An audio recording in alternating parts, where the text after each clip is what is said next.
ব্যারাকপুর রামকৃষ্ণ বিবেকানন্দ মিশনের অষ্টম শ্রেণীর এক ছাত্রকে তার সহপাঠীদের বিরুদ্ধে র্যাগিং করার অভিযোগ ঘিরে চাঞ্চল্য ছড়িয়েছে। এই ঘটনার পর র্যাগিং হওয়া আহত ছাত্রকে ব্যারাকপুর বিএন বসু মহকুমা হাসপাতালে চিকিৎসার জন্য নিয়ে যাওয়া হয়েছে।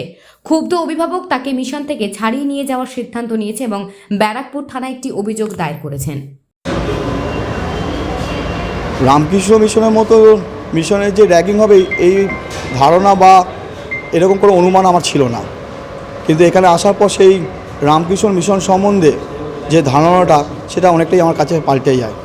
কেন যেভাবে দিনের পর দিন তার উপর মানসিক এবং শারীরিকভাবে অত্যাচার, অকথ্য ভাষায় গালাগালি এবং মারধর করা হয়, তাতে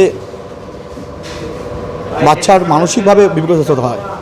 প্রতিটা স্টুডেন্টই আমার কাছে আমার সন্তান সম, কারণ সমবয়সী আছে, একটু বড় একটু ছোট আছে, সবাই আমার সন্তান সম।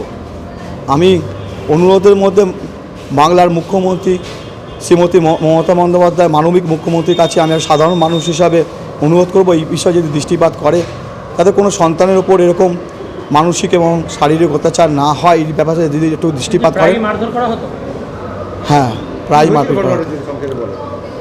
ঘটনা বলতে ওকে প্রায় বিভিন্ন সময় বিভিন্নভাবে তখন খেতে গেল, সেই সময় দেখা গেল যে ওর বই খাতা ছিঁড়ে ফেলে দিয়েছে, চশমা ফেলে দিয়েছে, কখনো পেন ফেলে দিয়েছে, বিভিন্ন কারণে গালাগালি দিত, বাবা মা তুলে মারতো। এবং ছেলে বলতো যে ওরা যেটা বলবে সেটাই আমার করতে হবে, যদি না করি সহপাঠী, ওর থেকে সিনিয়র, হোস্টেলে যে আবাসিক যারা ছিলেন ওর সঙ্গে, ও আরও ভালো নাম বলতে হবে। কিছু নাম আমার মনে আছে, ঈশান নাকি একটা নাম, আর অর্পণ কুণ্ডু বলে একটা ছেলে কালকে ওকে মারে এবং ওর মাধুলি ছিলে দেয় এবং বাবা মা তুলে কথা বলে। খুব আতঙ্কিত আপনার ছেলে? আতঙ্কিত, ভীতগ্রস্ত। এখানে ভর্তি হওয়া প্রায় মাস দুয়েক ঠিক ছিল, মাস দুয়েকের পর থেকে চলছে, স্টিল নাও গতকাল পর্যন্ত হয়েছে। হ্যাঁ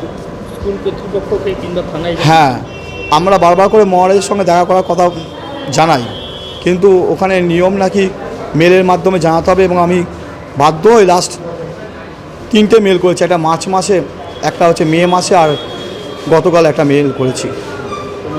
এবং মেলে দ্বিতীয় মেলটাতে বলেছিল যে হোস্টেল সুপারের সঙ্গে দেখা করার জন্য, তো হোস্টেল সুপারের সঙ্গে দেখা করি এবং বলে তখন যে এরকম ঘটনা ঘটবেই, মানিয়ে নিতে পারলে থাকুন, নাহলে নিয়ে চলে যান।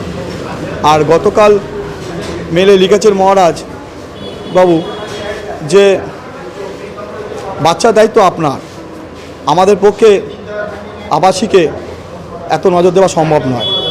আমার বক্তব্য এখানে যে এখানে তো পিতামাতা বলতে হোস্টেলের সমস্ত মহারাজরাই বা স্যাররাই, আমরা তো থাকি না কাছে, তো সেক্ষেত্রে ওনারা বাবা মা, ওনারাই তো দেখবেন কে অন্যায় করছে কে অন্যায় করছে না। একটু বকা, একটুখানি শাসন করলেই তো হয়ে যায়, কিন্তু সেই দিকে যদি দৃষ্টিপাত যদি না করে এবং যদি বলে এখানে বাবা মায়ের দায়িত্ব, আমি কি বাড়ি থেকে এসে এখানে আমার সন্তানকে দেখবো?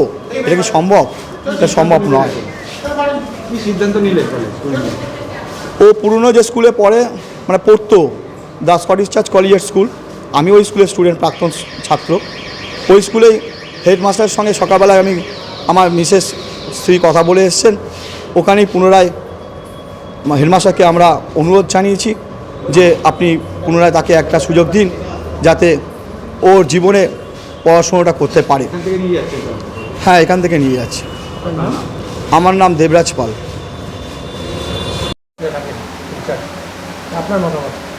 আমার মতামত দেখুন, দীপায়ন পাল ক্লাস 8, সে আমাদের রামকৃষ্ণ বিবেকানন্দ মিশনের ছাত্রাবাসে থাকে। ওর সঙ্গে ও যেমন নতুন অ্যাডমিশন, এই বছর নতুন অ্যাডমিশন হয়েছিল, অন্যরাও ওদের সাথে, নতুন ছেলেদের সাথে ওকে রাখা হয়েছিল। প্রথম থেকে ও সেখানে আছে, তাদের সাথে প্রথমত সে অ্যাডজাস্ট করতে পারেনি। ওর মা এসেছিলো গার্জেন হিসাবে, স্যার আমার ওখান থেকে যদি ধামটা, ছোটো ছোটো রুম আছে ওদের ক্ষেত্রে, তো ওই স্যার আমার ধামটা যদি পরিবর্তন করতে দেওয়া হয় তাহলে খুব ভালো হয়। তো সেই মোতাবেক, ওনার মোতাবেক আমি ধামটা ওর চেঞ্জ করে দিয়েছিলাম। তার সামনে একটা বিবেকানন্দ ধাম আছে, ওখানে রেখেছিলাম। কিছুদিন পর সেখানেও তার অ্যাডজাস্টমেন্টটা হয়নি। অ্যাডজাস্টমেন্ট বলতে ও তাদের সাথে মানিয়ে নিতে পারছে না। কিন্তু যে ধরুন 2023-এ যারা নতুন মানে ভর্তি হয়েছিল, আর 2000 ওরা ক্লাস 7 থেকে 8 উঠেছে, আর 2024-এ যারা অ্যাডমিশন নিয়েছে তাদের একসাথে একইভাবে রাখা হয়েছিল একই রুমে, যাতে নতুনদের সাথে পুরোদের মধ্যে একটা ডিফারেন্স থাকে। তো সে ওর অভিযোগ হচ্ছে যে ওকে ফিজিক্যালি টর্চার করা হয়েছে। না ফিজিক্যালি টর্চারই বললে কোনো কিছু হয়নি। আর ব্যাপারটা হচ্ছে যে মানসিকতায় অবশ্যই কিছু না। হ্যাঁ, এটা জিনিস যে বাচ্চাদের মধ্যে কিছুটা অ্যাডজাস্টমেন্টটা যেহেতু হচ্ছিল না, তার জন্য ওদের ক্ষেত্রে ছোটোখাটো যেগুলো মারপিট হয়েছে এবং তাদের গার্জেনদেরকেও আমরা জানিয়েছি। আপনার দীপায়নের গার্জেনকেও জানানো হচ্ছে, প্রতিনিয়ত যখনই যেটা হয়েছে ওর গার্জেনকে আমরা বলেছি এসে দেখা। গতকাল ওর মুখে কাপড় চাপাড়িয়ে ওকে মারধর করা হয়েছে। না আমি ওই সেই সময় ছিলাম না, ওই জাস্ট খাওয়ার পরে ওরা একসাথে ভিতরে গিয়েছিল একই ধামে। পুরনো নতুনদের সাথে আবার সে এসেছিল। ওর গার্জেন আমাদের লিখিতও দিয়েছেন যে স্যার আমাদের ওনার আগ্রহে ওই রুমে ওই বাচ্চাকে শিফট করা হয়েছিল এই রবিবার। তো সেখানে আপনার বাচ্চাটা মানে খাবার পরে জাস্ট সেকেন্ড ব্যাচ খাবার পরে ওরা একসাথে ভিতরে যায়। তারপরে বাচ্চারা এসে বলছে স্যার ওদের সাথে মধ্যে একটা মারপিট হচ্ছে। আমি নিজে গিয়েছি ওখানে দেখলাম দীপায়ন বসে আছে। বাকি বাচ্চাগুলো বিভিন্ন ধরনের অভিযোগ ওর নামে করছে। আমি দীপায়নকে বাইরে বার করলাম, ভিতরের অংশটা শান্ত করলাম, ওর গার্জিয়ানকে ফোন করলাম যে দেখুন এরকম একটা ওরা বলেছে যে হয়েছে, আপনি কালকে আসুন, আপনার সাথে একটু কথাবার্তা বলতে হবে, যেহেতু বাচ্চার একটা ব্যাপার আছে। তো তারপর দেখছি আজকে উনি এসেছেন, আসার পর বাচ্চাকে বলেছেন, প্রেয়ার করেছেন এবং বাড়ি নিয়ে গেছেন। থানায় অভিযোগ দায়ের করা হয়েছে। থানার অভিযোগ দায় করছে এটা তো আমরা বলতে পারবো না। আপনি বলছেন এখানে সেরকম মারামারি নিজের জাস্ট বাচ্চাদের মধ্যে একটু আধটু ওটা ধরুন হয়েছে, তারপর আপনার নাম? নীলকণ্ঠ স্যার, আমি এখানে রামকৃষ্ণ নীলকণ্ঠ স্যার, আমি রামকৃষ্ণ বিবেকানন্দ মিশনে আপনার সুপারিনটেন্ডেন্ট। ঠিক আছে, ধন্যবাদ। আমাদের সাথে থাকুন এবং দেখতে থাকুন নিউজ প্রাইম টাইমস, আপনাদের সাথে আপনাদের পাশে।